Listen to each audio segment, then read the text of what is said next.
Tidak ada Allah lain yang menyebut dirinya Bapa. Terima kasih Tuhan, Engkau Bapa yang baik bagi kami. Engkau yang memeluk kami di saat kami membutuhkan. Ketika Engkau berkata, panggil aku Bapa, itu artinya Engkau menganggap kami anak-anak-Mu. Dan tidak ada satupun Bapa di dunia yang merancangkan yang jahat buat anak-anaknya. Terima kasih buat setiap rancangan Tuhan atas hidup kami. Kami tahu semuanya mendatangkan kebaikan. Walaupun mungkin saat ini itu tidak enak bagi daging kami. Satu hal yang kami percaya, Tuhan dapat mengubah tekanan menjadi sebuah kesempatan bagi kami. Karena itu Tuhan berbicara, sampaikan firman-Mu bagi setiap kami anak-anak-Mu. Kami mau Tuhan mengerti rencana dan kehendak-Mu dalam hidup kami. Urapi hamba-Mu yang tidak ada apa-apanya. Urapi setiap kami. Di dalam nama Tuhan Yesus kami buka hati bagi firman-Mu. Yang percaya Tuhan di tengah kita memberkati kita, katakan bersama. Amin, amin. Seringkali kita melihat tekanan persoalan dalam hidup kita itu sebagai sebuah kutukan atau sebuah penghukuman Tuhan. Tapi kita tidak mengerti bahwa Tuhan itu selalu bekerja dengan proses. Tuhan selalu bekerja dengan persoalan dan masalah. Tadi pagi saya sampaikan saudara, Yusuf itu ketika dia mendapat mimpi umurnya 17 tahun. Mimpinya digenapi ketika dia berumur 30 tahun. Artinya selama 13 tahun Yusuf itu diproses oleh Tuhan. Tetapi ketika kita menghadapi tekanan, ya kita seringkali berespon salah. Kita coba bayangkan ketika Yusuf, mungkin dia pernah mendapat mimpi lalu dia mengalami tidak seperti yang dia mimpikan saudara. Ketika dia bermimpi dia dimuliakan, tapi ketika dia mulai mengimani mimpi itu, dia ceritakan mimpi yang dia dapat dari Tuhan. Apa yang dia alami? Apakah dia dimuliakan? Enggak. Dia dihina, dia difitnah, dia dijual bahkan sebagai budak. Kalau dia berespon dengan salah, mungkin dia akan berkata, apa yang Tuhan kasih sama saya? Mimpi apa? Tapi Yusuf melihat sebagai dengan cara pandangnya Tuhan bahwa setiap tekanan itu adalah sebuah kesempatan. Contoh ketika akhirnya Yusuf sampai di rumah Potifar, dia dimuliakan di sana saudara. Alkitab berkata, Potifar mempercayakan kepada dia seluruh isi rumahnya kecuali satu, tante Potifar. Ya, berarti dia dipercaya nggak sama Potifar? Dipercaya. Tapi satu saat, ya ini masalah mulai datang. Tapi itu cara kerja Tuhan. Tante Potifar tergoda sama Yusuf. Lalu dia mencoba menggoda Yusuf. Menurut saudara, istrinya Om Potifar nih, Tante Potifar nih cantik apa enggak? Siapa yang bilang cantik? Emang udah pernah lihat? Siapa tadi yang bilang cantik? Udah pernah lihat belum Tante Potifar kayak apa? Tapi saya sih bilang cantik. Kenapa? Karena Om Potifar ini pejabat. Dan saudara tahu sejelek-jeleknya orang Mesir itu udah kayak putri Indonesia. Kalau di sini orang Mesir tinggi, putih, hidungnya mancung, nggak jauh sama saya sih. Masalah buat lo. Ini kok kayaknya ketawanya mengejek ya. Ampuni mereka Tuhan, mereka mengusik hamba-Mu. Ya, tapi cantik saudara. Lalu dia goda Yusuf. Yusuf di dalam cerita Alkitab, Yusuf lari atau mendekat atau menjauh? Ya, lari itu ada dua saudara. Lari mendekat sama lari menjauh. Yusuf lari menjauh. Dulu saya khotbah di mahasiswa, saya bilang, kenapa Yusuf tidak senang sama Tante Potifar? Ada mahasiswa yang jawab, saya tahu Bu, karena Yusuf senang sama Om Potifar. Oh bahaya ini. Saya bilang kamu jangan menambahi ayat firman Tuhan loh ya. Dia pikir Om Potifar itu cucok, dia pikir Yusuf itu cucok. Jangan ada yang cucok di sini, amin. Gak masuk surga. Ya karena kenapa? Saya sudah pernah bilang dulu di sini. Kalau perempuan itu almarhumah, kalau laki-laki almarhum, bencong aluminium. Gak ada sebutannya kalau mati saudara. Yusuf akhirnya saudara dia harus dipenjara. Kenapa? Karena dia difitnah sama Tante Potifar. Yang jengkel dia gak disenangin, dia fitnah bahwa Yusuf mau memperkosa dia. Akhirnya Om Potifar dengar kasus ini. Saya mau tanya, kira-kira sebenarnya Om Potifar tahu nggak bagaimana karakter Yusuf? Tahu, karena Alkitab berkata, kenapa Om Potifar memberikan dia pekerjaan dan kepercayaan? Karena Alkitab menjawab, sebab Yusuf disertai Tuhan dan dia takut akan Tuhan. Kira-kira kalau model tantenya suka goda berondong begini, kira-kira suaminya tahu nggak model istri kayak apa dia? Karena yang paling tahu istri itu sudah pasti suaminya kan. Amin bapak-bapak. Ini kok bapak-bapak melongo ya? Yang paling tahu istri itu suaminya kan. Jangan sampai bapak-bapak lebih tahu istri tetangga loh. Ya, jadi itu udah pasti. Tetapi Tuhan izinkan. Pada akhirnya demi nama baik keluarga dan jabatan, Potifar memilih untuk menjebloskan Yusuf ke dalam penjara. Dia tahu nggak Yusuf nggak bersalah? Dia tahu. Seringkali Tuhan akan izinkan kita mengalami hal-hal yang seperti itu. Dia tahu sebenarnya siapa saya, tetapi demi harga diri, demi martabat, demi jabatan, dia akan mengorbankan kita. Tapi itu menjadi satu kesempatan. Kenapa? Karena Tuhan tahu Yusuf, satu-satunya pintu untuk engkau menuju ke istana raja itu hanya lewat penjara. Yusuf tidak akan pernah sampai di istana raja kalau dia tidak masuk penjara. Demikian juga dengan hidupmu. Jangan anggap semua tekanan, persoalan di depanmu itu sebagai sesuatu yang akan menghalangi langkahmu. Mungkin itu cara Tuhan. Sebagai sebuah jembatan untuk membawa engkau masuk ke dalam dimensinya Tuhan yang lebih lagi. Tapi ketika manusia itu menghadapi tekanan dan persoalan di dalam hidupnya, yang pertama kali dia pasti akan mengalami yang namanya stres, saudara. Siapa yang lagi stres di sini? Nggak ada yang ngaku. Ya, puji Tuhan kalau nggak ada yang stres ya, jemaat di sini nggak ada yang stres ya. Tapi sebelum saudara ngaku iya atau tidak, saya pengen bacakan dulu ya. Ini menurut hasil survei ciri-ciri orang stres. Apa itu stres, saudara? Stres itu adalah reaksi tubuh manusia ketika dia menghadapi sebuah situasi yang tampaknya berbahaya atau sulit. Stres itu akan membuat tubuh untuk memproduksi hormon yang namanya adrenalin. Ketika kita tertekan, kita takut, kita stres, kita khawatir, tubuh kita memproduksi hormon yang namanya adrenalin. Adrenalin itu diproduksi untuk menenangkan kita. Tetapi itu bahayanya kalau terlalu berlebihan.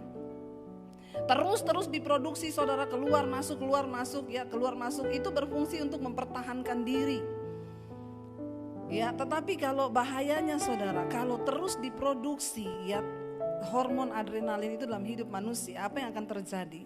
Manusia itu akan mengalami ya banyak gangguan kesehatan. Salah satu di antaranya, saudara, ya orang itu ciri-ciri kalau stres ya. Gejala stres dulu saya kasih tahu. Yang pertama, mudah tersinggung dan mudah marah terhadap teman, keluarga atau kenalannya. Mudah marah, mudah tersinggung. Ada di sini yang mudah marah, mudah tersinggung? Gak usah angkat tangan. Di dalam hati saja. Ya kayaknya kita ngomong A, dia nangkapnya Z. Ya, bahkan kata-kata yang kita nggak sengaja juga dia terimanya salah. Nah, ini tanda-tanda yang pertama, gejala-gejala orang mulai stres ya. Mudah tersinggung, mudah marah. Yang kedua, bertindak secara agresif. Ya, pokoknya bertindaknya itu maunya terburu-buru, saudara. Ya, pengen cepat-cepat. Yang ketiga, merasa selalu lelah. Ya, lelah terus, saudara. Aduh, ya lelah. Bahkan makan pun dia lelah. Ada di sini yang makan lelah? Enggak kayaknya ya. Kita makan bersemangat, amin. Itu tanda Anda masih sehat. Tapi kalau orang suruh makan, enggak, kenapa? Capek. Suruh makan capek, saudara. Ini tanda-tanda stres. Makanya orang stres itu berat badannya cepat turun. Tapi ada juga yang cepat gendut. Ya, karena dia makan terus, saudara. Lalu yang keempat, itu gejala stres itu adalah sukar konsentrasi, mudah lupa. Tapi kalau duit enggak, lupa dia. Yang lain lupa dia, saudara. Jemput istri lupa, ulang tahun istri lupa. Nah, ini bahaya nih, pura-pura atau memang stres, saudara ya. Yang kelima itu jantung berdebar-debar. Ada di sini yang jantungnya berdebar-debar? Saya Bu, jantung saya berdebar-debar. Ya, karena ya, ada dua hal yang membuat jantung berpacu cepat kan. Jatuh cinta dan jatuh tempo. Ya, yang jatuh tempo itu berdebar kadang, apalagi mendekati tanggal. Wah, itu jantung semakin berpacu saudara, itu gejala stres. Yang berikutnya adalah otot tegang. Ya, kenceng terus rasanya, makanya kalau duduk, aduh ya, nah ini banyak pikiran nih ya, nggak usah semua dipikir saudara. Lalu sakit kepala, sakit perut, diare. Ini gejala-gejala stres. Lalu kita melihat sekarang, ya, apa yang akan terjadi kalau kita membiarkan semua gejala tadi? Yang pertama, tekanan darah tinggi. Ya, maka akan terjadi tekanan darah tinggi. Di sini siapa yang darah tinggi? Ya, harus mulai dikontrol itu stresnya supaya darahnya nggak naik. Saya dulu pernah cerita di sini, ada orang kan darah tinggi tiap hari minum obat kan. Dia datang sama dokter, dok saya ini nggak mau minum obat tiap hari. Ada resep nggak? Ada, bikin jus, ya, jus belimbing, jus tomat, jus nangka, pokoknya dicampur semua. Minum 1 hari 2 kali pagi sore. Coba lakukan tuh, nggak usah minum obat. Makin naik darahnya saudara. Dia balik ke dokter, sudah dok, terus tambah marah-marah saya, malah sakit perut, diare. Wah, dokter bilang, wah nggak bisa ini. Jadi ada cara lain nggak? Pokoknya saya nggak mau minum obat, kata dokternya. Gampang Pak, kalau Bapak nggak mau minum obat, satu saja, asal niat. Bapak tersenyum sehari minimal 20 kali selama 3 detik. Coba saudara senyum 20 kali tiap hari selama 20 detik, bukan 3 detik, 20 detik. Jadi kalau senyum dihitung, coba 1, 2, 3, 4, 5, itu 20 detik. Lalu dia bilang, cuman itu dok? Iya, lakukan itu, coba sehari 20 kali selama 20 detik. Wih, gampang dok. Dia pulang dari dokter saudara, sampai di rumah istrinya tanya, dari mana Pak? Biasa, ngapain tanya-tanya? Mau saya pulang, mau tidak, yang penting gak usah tanya dari mana. Dia ingat, dia baru mau marah dok, dia ingat dokter bilang senyum, terutama di saat-saat genting. Jadi istrinya tanya, dari mana Pak? Dia hitung 1, 2, 3, 4, 5, 6, 7. Ternyata memang pura-pura bahagia itu lebih susah daripada pura-pura kurus. Kita kalau foto pura-pura kurus gampang, tahan perut, angkat kaki sedikit jadi kelihatan kurus ya. Tapi pura-pura bahagia. Tapi dia melakukan supaya gak minum obat darah tinggi. Akhirnya saudara, lolos dia di 20 detik lewat, istrinya gini, ih ada yang lain ya. Kok dia senyum? Besok pagi dia bangun pagi, anak-anaknya sudah di meja makan. Biasanya begitu bangun, gimana kuliahmu? Kena damprat semua saudara. Tapi waktu itu dia bangun pagi, dia baru mau tanya, mau marah, dia ingat dokter bilang jangan pernah marah-marah, senyum. Anaknya ngomong, pagi Pak, pagi. Kuliahmu gimana? Dia hitung 1, 2, 3, 4, 5, 6. Papa berangkat dulu ya kerja ya. Berangkat dia ke kantor, lolos saudara. Sampai di kantor, dia masuk saudara, begitu bunyi pintu, karyawan yang lagi ketawa-ketawa, bos datang. Karena dia membawa roh kuda merah, pencabut damai sejahtera. Biasanya orang stres dan darah tinggi itu membawa roh kuda merah. Kalau dia datang orang ketawa berhenti. Ya, tapi kalau kita penuh Roh Kudus, kita datang orang ketawa kayak saya ini loh. Bilang amin ke. Lalu saudara, ya dia masuk kantor langsung semua diam, ya. Begitu dia masuk, pagi Pak. Biasanya kan pagi. Bagian keuangan menghadap ke depan. Ini enggak, pagi Pak, pagi. Sepanjang jalan dia itu 1, 2, 3. Semua pegawainya gini. Di sini ada yang jadi pencabut damai sejahtera di kantor? Nggak ada. Akhirnya dia sampai di ruangannya, bagian keuangannya, ini saat yang paling menegangkan. Biasanya dia marah-marah, banting-banting barang. Pak, permisi, masuk, mau laporan keuangan. Duduk. Dulu biasa kalau ada salah catat, goblok. Ya, akhirnya diperiksa. Mana catatan kamu, laporan kamu mana? Ini Pak, ini salah ya, goblok ya. Gobloknya tetap tapi sambil senyum. Jadi reaksi orang beda saudara, ya. Tetap goblok tapi senyum dia. Blok. Salah loh ini, perbaiki ya. Dia coba saudara 1 minggu, bener loh tekanan darahnya stabil. Lalu dia balik ke dokter, dok, kok bisa ya cuma dengan tersenyum 20 kali sehari, 20 detik darah saya stabil loh dok. Dokter bilang iya, karena waktu bapak tersenyum, tubuh itu memproduksi sejenis hormon namanya morfin. Itu menenangkan diri. Tapi waktu bapak marah-marah, adrenalin yang keluar, jantung berpacu cepat. Ya, oh jadi begitu ya. Iya, bapak banyak-banyak tersenyum. Waktu Anda tidak perlu cari-cari morfin, ganja, narkoba, cukup senyum itu keluar tuh narkoba yang normal dari dalam diri. Morfin itu dari dalam diri kita keluar waktu saudara tertawa. Coba tertawa. Nah, lagi produksi morfin nih semua nih. Iya, benar, itu Tuhan ajaib. Iya, jadi sering-seringlah tertawa, amin. Saya lihat udah kurang-kurang ketawa di sini. Ya, jangan tegang-tegang saudara. Lalu dia bilang gini, tapi dok, tetangga saya itu sering tertawa, tapi kena stroke juga. Kata dokternya itu, mesti tertawanya beda itu. Kalau ada orang jatuh dia ketawa. Kalau ada orang gagal, jangan menertawakan kesialan orang lain, amin. Gak ada amin loh. Nah begitu saudara. Ya jadi jangan sampai kita ini stres ketika menghadapi tekanan. Ini sebelum kita masuk di khotbah, ini baru pembukaan saudara. Ya, lalu saudara apa gejala? Ya tadi darah tinggi, serangan jantung, apalagi sakit mental, kejiwaan. Ya sekarang banyak orang ketawa-ketawa sendiri. Ya itu saking stres tingkat tinggi, ketawa sendiri. Tapi kalau sudah korslet begitu, itu udah jarang sakit. Karena udah gak kepikiran lagi. Makanya orang gila tuh sehat. Lo bener, kena angin, hujan, badai, dia gak pernah sakit. Karena pikirannya sudah lost. Saudara mau begitu? Ya enggak kan ya. Kita mau mengelola stres itu supaya kita gak jebol saudara ya. Lalu gangguan seperti ya gangguan makan itu hilang nafsu makan atau semakin terlalu berlebih. Makanya orang stres itu ada yang jadi kurus, ada yang jadi gendut, ya makanya itu sedang-sedang saja lah. Lalu tidak bisa tidur, insomnia, yang nggak bisa tidur. Ya banyak orang sekarang mengeluh, Bu Debbie saya nggak bisa tidur Bu.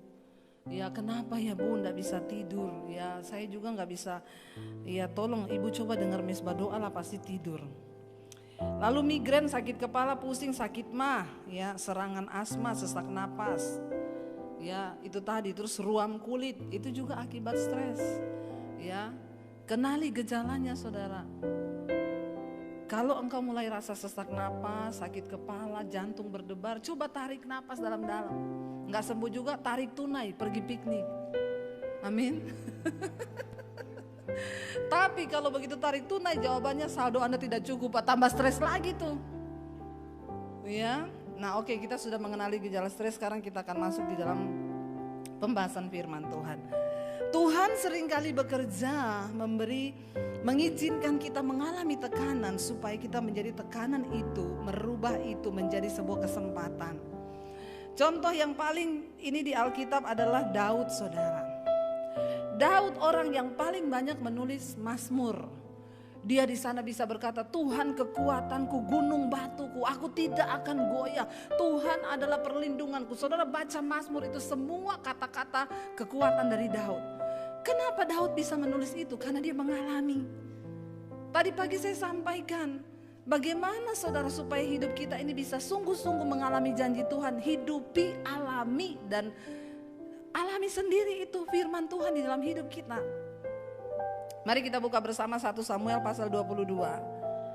1 Samuel pasal 22 ayat yang pertama mulai. Judul perikopnya Daud di Gua Adulam. Kita tahu bersama ketika Daud dikejar-kejar mau dibunuh saudara oleh Saul. Dia bahkan sampai pura-pura jadi orang gila supaya tidak dikenali. Saya yakin saudara, seberat apapun tekanan dalam hidupmu, engkau belum pernah kan pura-pura jadi orang gila? Saking dikejar-kejar, Daud sudah pernah. Kenapa dia bisa menulis Mazmur yang begitu hebat menjadi kekuatan bagi kita sekarang? Karena dia pernah ada di titik itu.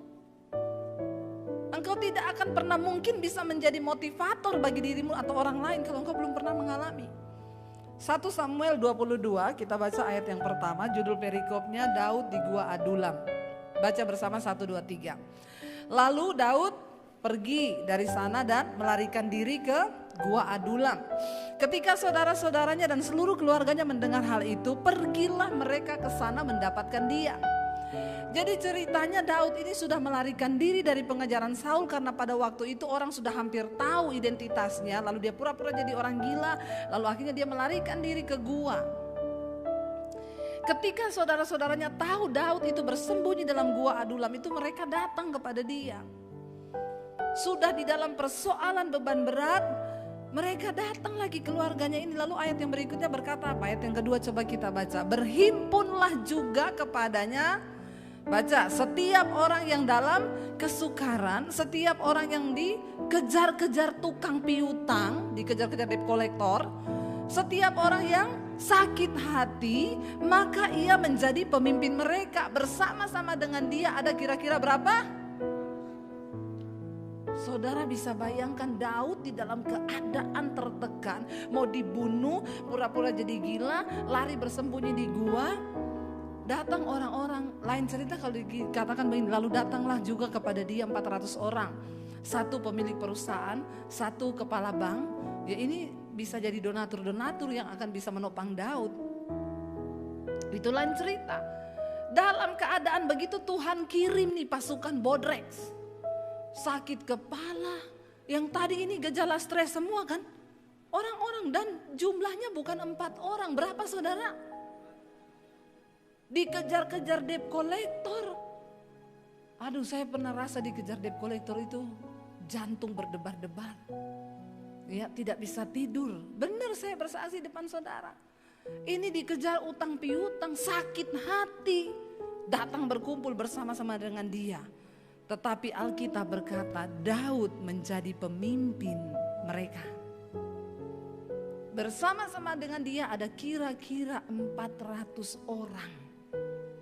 Wow, itu kalau buka gereja sudah jadi satu gereja sudah cabang. Tapi masalahnya ini orang stres. Yang dikejar utang, yang ini banyak saudara. Lalu ayat yang ketiga berkata apa, kita baca. Dari sana Daud pergi kemana? Mispa di Moab. Dan berkata kepada raja negeri Moab, izinkan ayahku dan ibuku tinggal padamu. Sampai aku tahu apa yang dilakukan Tuhan Allah kepadaku.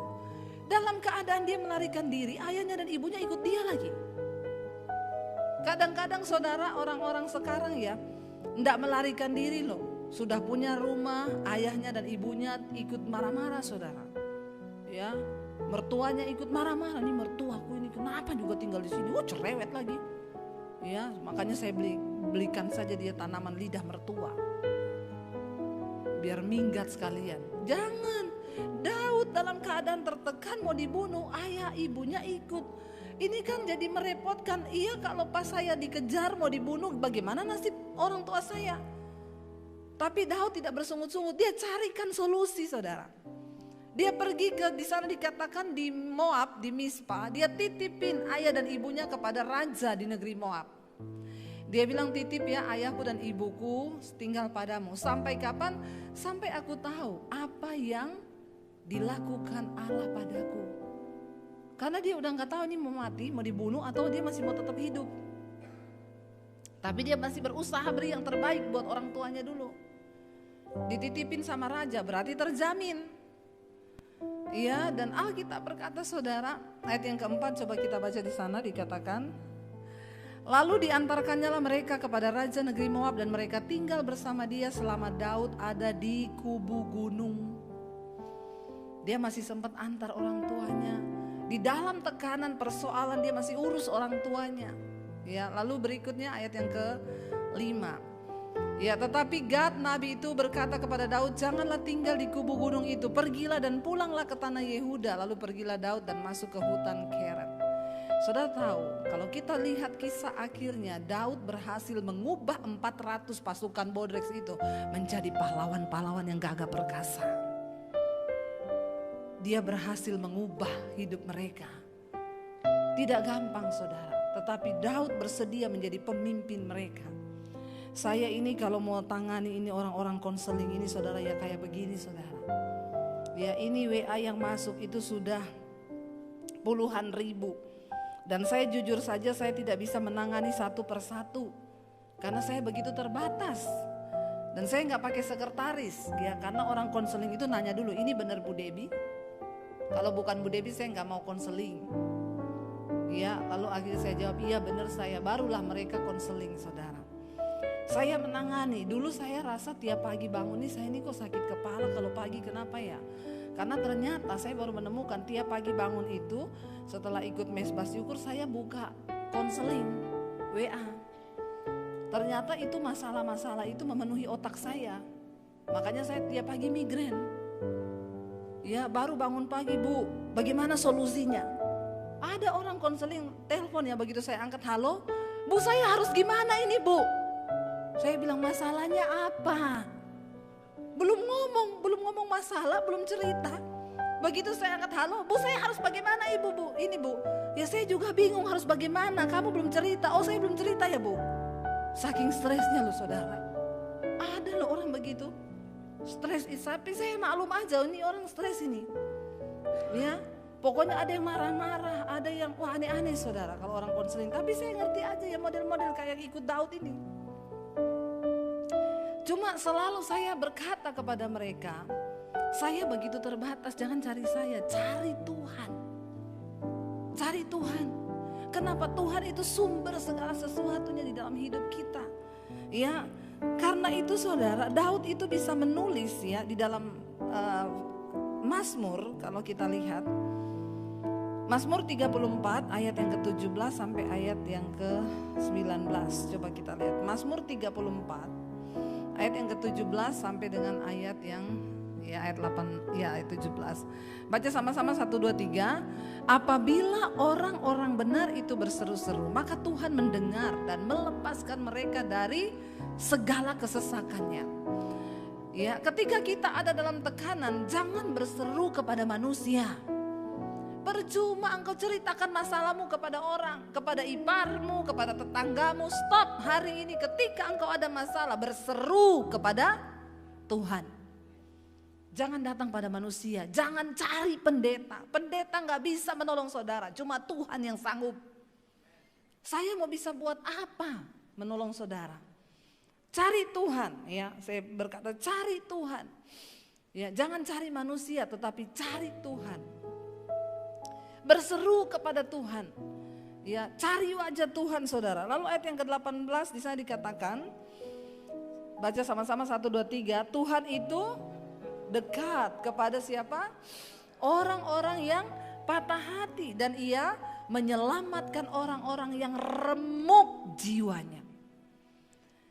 Kenapa kita harus mengubah tekanan menjadi sebuah kesempatan? Karena ketika engkau lagi ada dalam tekanan, itu artinya Tuhan berkata di sini, firman Tuhan berkata, Tuhan itu dekat pada orang yang patah hati.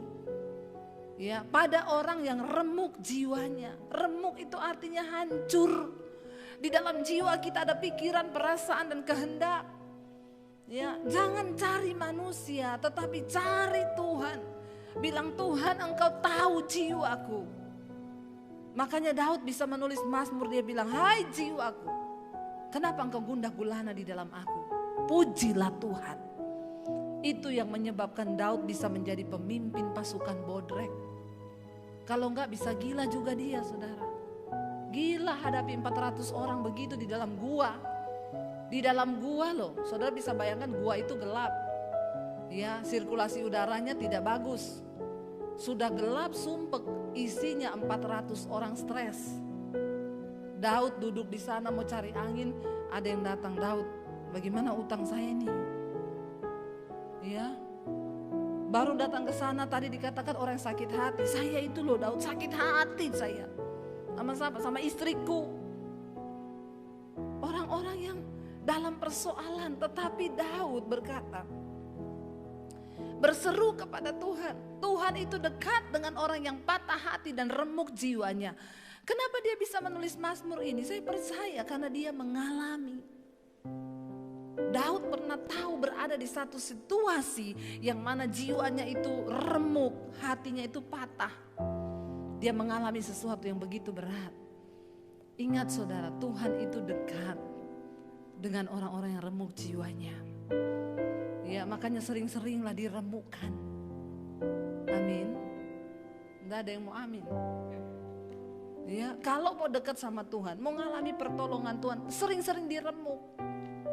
Orang tuh kadang bertanya, Bu Debbie kayaknya ibu itu enak ya, apa dikit dijawab Tuhan, doa dikit. Saya ini sudah sangat dekat dengan Tuhan soalnya, terbiasa diremukkan, dihancurkan, difitnah, ditempa, diinjak. Saya cuma lari sama Tuhan, saudara. Saya cuma bilang terima kasih Tuhan. Apapun yang kau melakukan, aku cuma mau bilang Tuhan baik. Itu aja. Saya tidak pernah menuduh Tuhan salah dalam hidup ini. Jangan pernah berpikir Tuhan salah. Tetapi jadikan setiap persoalanmu sebagai sebuah cara Tuhan untuk membawa engkau dekat dengan Tuhan. Ada beberapa orang yang menelpon saya, saudara. Ada yang telepon saya, Bu, saya sebelum pandemi mengalami depresi berat dan gangguan kejiwaan. Karena saya takut mati, saya takut hidup, saya takut menghadapi masa depan. Ya, benar-benar saya tidak bisa tidur, Bu, sehingga saya jadi langganannya psikiater dan saya harus sering-sering disuntik dan juga saya minum obat penenang. Kalau sudah mulai kambuh kejiwaan saya harus minum obat penenang, bahkan setiap malam saya tidur dengan obat tidur. Tapi saya bersyukur satu saat saya dikirimin link mesbah doanya ibu. Lalu saya ikuti, Bu. Ketika pertama kali saya ikut mesbah doa, saya mengikuti pujian penyembahan. Saya dijamah Tuhan dan saya menangis hancur hati saat itu. Dan untuk pertama kalinya malam itu saya tidur tanpa obat tidur. Lalu dia bilang, dan yang lebih luar biasa sekarang, Bu, saya tidak pernah lagi ke psikiater, saya nggak pernah disuntik dan saya tidak pernah minum obat penenang. Ibu tahu sekarang obat saya apa? Mesbah doa. Dan yang lebih menggembirakan dia bilang, karena itu saya mau memberkati ibu dengan biaya pengobatan yang harusnya saya keluarkan tiap bulan. Itu saya mau beri untuk pelayanan ibu. Kok nggak wow ya? Puji Tuhan kan saudara. Daripada selama ini itu uang saya buat obat, buat suntik, buat minum, beli obat penenang itu mahal loh, Bu. Tapi Tuhan sembuhkan saya. Kenapa saudara? Makanya saya itu kalau orang telepon, cari Tuhan ya, Bu. Cari Tuhan bagaimana? Saya kirimin nih, ikut mesbah doa. Nyanyi, memuji, menyembah Tuhan. Ada orang-orang yang dari awal tuh saya gak suka nyanyi, Bu. Mesbah doa itu nyanyinya gak usah panjang-panjang. Saya bilang kalau gak mau lewati aja. Tapi kamu tahu gak kenapa kamu harus ikut nyanyi? Supaya hatimu tuh dibajak. Pujian itu membajak hati. Supaya ketika engkau dengar pujian, hatimu itu sudah subur. Benih firman Tuhan tertabur, itu tumbuh. Tapi kalau hatimu marah, mau ditabur dengan firman, mental. Hatimu tanah yang berbatu. Bagaimana kita membajak? Makanya kalau datang ibadah saudara, sempatkan ikut pujian. Jangan cuma datang dengar khotbah. Engkau perlu nyanyi, ya. Bayangkan saudara lagi dalam keadaan tertekan, habis dimarahin istri karena nggak bawa pulang uang. Saudara tertekan, saudara datang ke gereja, saudara nggak dengar puji-pujian, langsung dengar khotbah, bete saudara. Tapi ketika dalam keadaan tertekan, engkau depresi, tidak ada penghasilan, dimarahin istri, engkau datang duduk di belakang, cuma nyanyi aja. Kau beri yang ku pinta, saat ku mencari ku mendapatkan. Air matamu menetes. Belum dijawab masalahmu, tapi hatimu udah pelong. Karena engkau berjumpa dengan hadirat Tuhan. Itu yang terjadi di mesbah doa hari-hari ini. Saya mendengar begitu banyak kesaksian. Orang diubahkan Tuhan. Mereka orang-orang Kristen yang selama ini ternyata sakit jiwa. Tiap hari ya berantem suami istri ribut, sekarang dipulihkan Tuhan. Wow, dan itu yang Tuhan mau saudara. Ya, Tuhan itu dekat dengan orang yang remuk ya jiwanya dan patah hatinya. Ayat yang ke-19 saya dikatakan. Kita baca sama-sama ayat yang ke-19, 1, 2, 3. Kemalangan orang benar banyak ya, tetapi Tuhan melepaskan dia dari semuanya itu. Orang benar bukan berarti tidak akan mengalami persoalan. Orang benar bukan berarti tidak akan mengalami kemalangan. Jangan pernah berkata, Tuhan kenapa ini aku alami?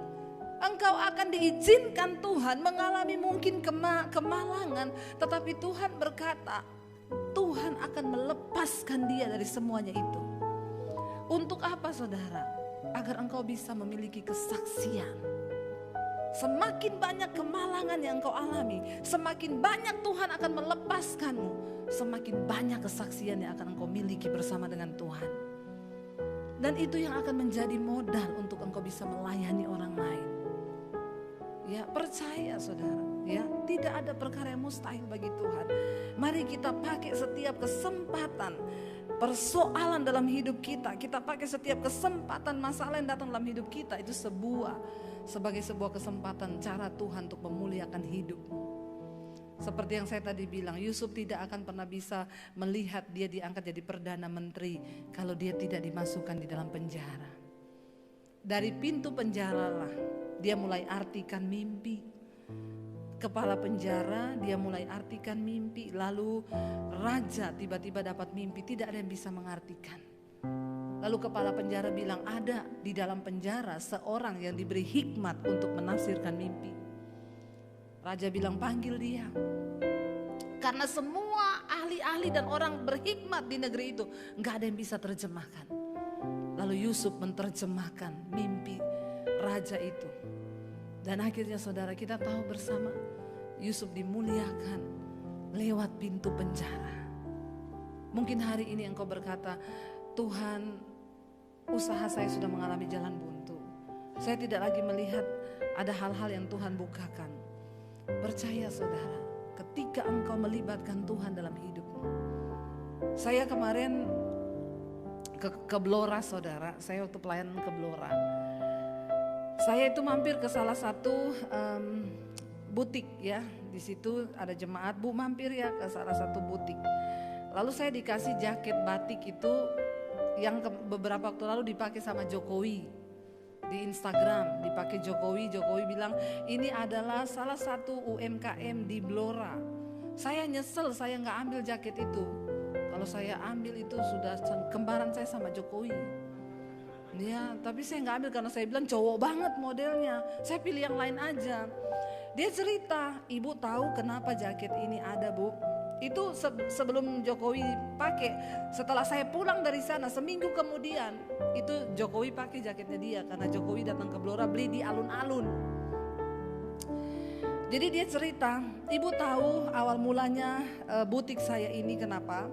Waktu itu saya usaha makanan dan pandemi datang, saya sudah tidak punya uang, saya akan memecat semua karyawan saya karena rumah makan tutup, rumah makan sepi, tapi saya masih punya uang 6 juta.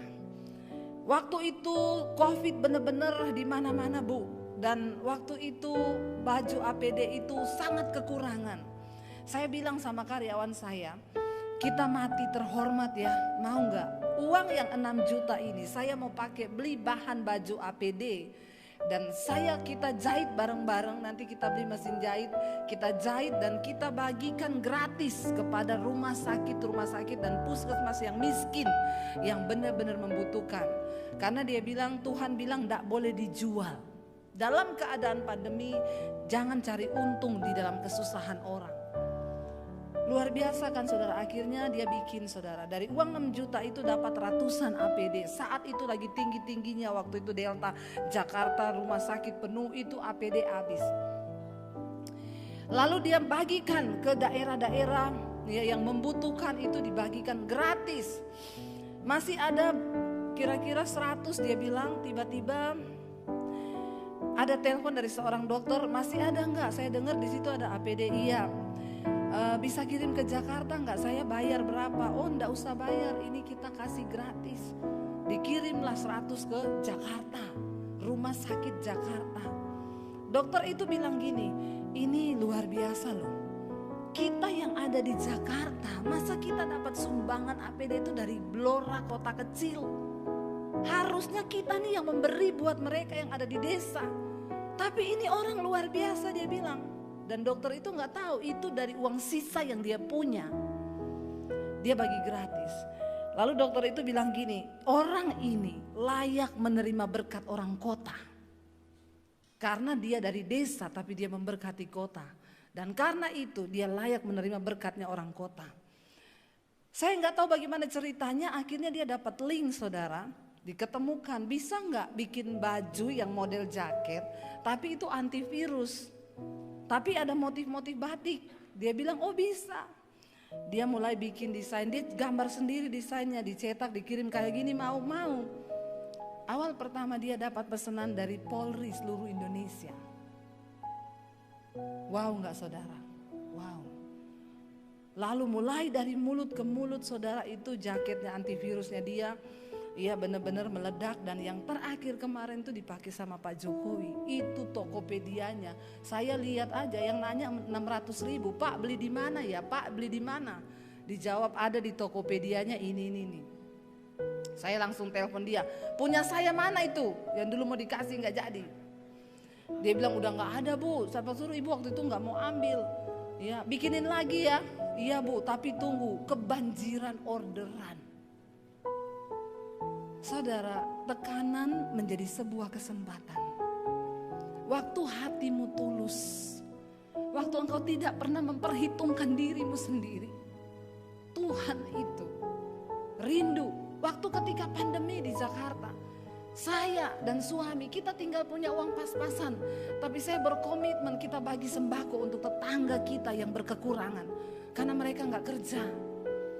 Ya apakah kami berkelebihan waktu itu? Sama-sama gak punya uang. Orang saya pikir mau jual rumah pulang ke Solo, karena di Solo masih ada soto 5.000 dapat 1 rantang.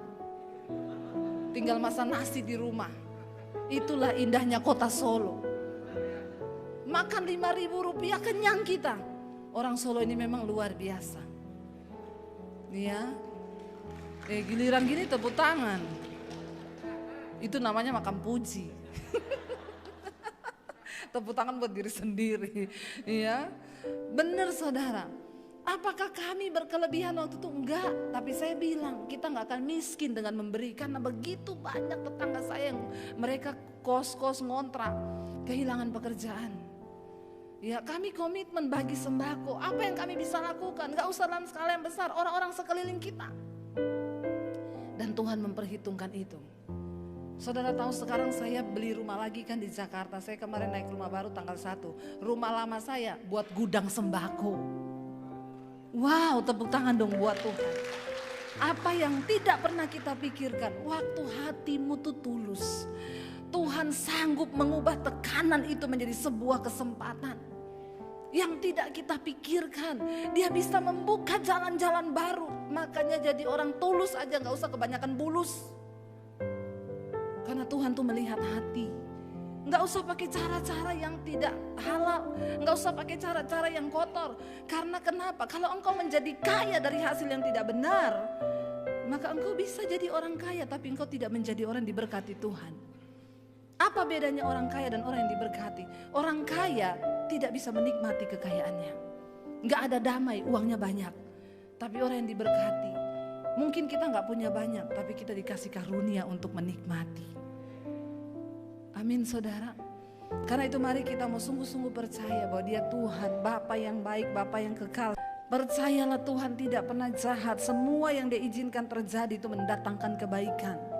Ubah setiap tekanan menjadi kesempatan. Mari kita bangkit berdiri bersama.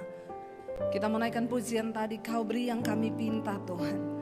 Saat kami berseru kepadamu Tuhan, kami mengetok pintumu, Engkau membukakan. Karena itu adalah firman-Mu. Ketoklah maka pintu akan dibuka. Carilah maka engkau akan mendapat. Hari ini engkau yang sudah putus harapan, putus asa, datang pada Tuhan. Bawa hidupmu kepada Tuhan. Ketok pintu Tuhan. Katakan kami mau Tuhan mencari perkenan-Mu. Di dalam setiap persoalan masalah yang kami hadapi, kami mau mencari perkenanan Tuhan. Mari naikkan pujian yang tadi. Kami tahu Engkau Tuhan yang tidak pernah meninggalkan kami. Saat kami berseru, kami memanggil nama-Mu Tuhan. Engkau mendengar setiap seruan kami. Engkau Bapa yang baik. Engkau tahu batas kekuatan setiap kami hari-hari ini Tuhan. Kami butuh Tuhan lebih dan lebih lagi. setiap tekanan, persoalan yang ada di depan kami hari-hari ini.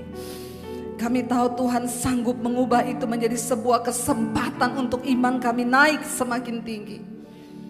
Bahkan Tuhan sanggup menjadikan itu sebagai kesempatan untuk kami dapat melihat pintu-pintu yang baru Tuhan bukakan. Kami mau melakukan bagian kami. Jadikan kami orang-orang yang tulus Tuhan, yang berserah kepadamu. Sekalipun saat ini mungkin kami sedang remuk jiwanya, Engkau tidak memandang hina Tuhan setiap kami yang sedang ada dalam pergumulan. Engkau sanggup menolong setiap kami. Ada begitu banyak kesaksian yang sudah kami dengar, bagaimana tangan Tuhan menopang. Jangan pernah putus asa saudara. Harapkan Tuhan, cari Tuhan sampai engkau menemukan anugerahnya. Berapa banyak di antara saudara yang sungguh-sungguh membutuhkan Tuhan, membutuhkan terobosan, membutuhkan jalan-jalan yang baru. Angkat tanganmu di tempatmu saudara, saya akan berdoa buat saudara. Sikaralah baba baba baba.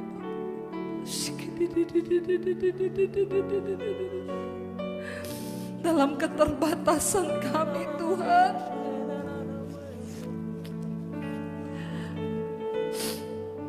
kami mau datang pada Tuhan. Hamba berdoa untuk setiap mereka yang mengangkat tangan. Tuhan, Engkau sanggup menjadi jawaban. Engkau sanggup membuat terobosan yang baru. Biar mata iman kami hanya tertuju kepada Tuhan hari-hari ini. Bukan kepada manusia yang dapat menolong kami, tapi Tuhan yang sanggup menolong kami. Tuhan yang tidak terbatas. Tuhan yang punya banyak cara untuk membawa kami keluar dari setiap lembah, dari gua-gua adulam itu Bapa. Mungkin saat ini kami sedang berada di dalam gua persoalan, masalah, sakit, penyakit, keuangan, atau bergumul buat anak-anak kami. Kami tahu Tuhan punya cara yang tidak terbatas. Lihat setiap tangan yang terangkat Bapa. Jamaat secara pribadi Tuhan, biar mereka berjumpa dengan Tuhan secara pribadi. Bahwa kami mengalami perjumpaan dengan Tuhan dalam hidup kami. Mari katakan pada Tuhan saudara, engkau yang mengangkat tangan, katakan dengan iman. Kau beri yang ku pinta.